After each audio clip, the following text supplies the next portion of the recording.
সবেমাত্র গ্রীষ্মের শুরু, এরই মধ্যে চট্টগ্রাম জুড়ে সুপেয় পানির তীব্র সংকট। নগরীর পতেঙ্গা, ইপিজেড, হালিশহর ও পাহাড়তলী সহ বিভিন্ন এলাকার অবস্থা প্রকট আকার ধারণ করায় পানির জন্য কষ্টে লাখো মানুষ।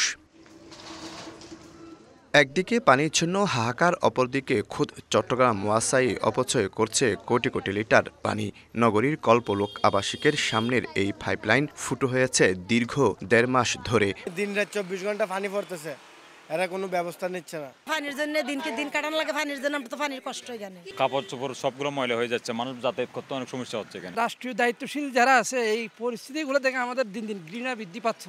এক হিসাব বলছে গত ৫ বছরে ১২০০ কিলোমিটার পাইপলাইনে ১০,৪৬৮টি ফুটো হয়েছে। মেরামতে খরচ হয়েছে ৬ কোটি, প্রতিদিন ২.৫ কোটি, আর বছরে ৯১২ কোটি লিটার পানির অপচয় হয়। এভরিডে লিকেজ রিপেয়ার করা হচ্ছে এবং তার ফলে যে পানি যাচ্ছে একেবারে মিনিমাম, এটা হয়তো ম্যাক্সিমাম 1 to 2% হতে পারে, নট মোর দ্যান দ্যাট।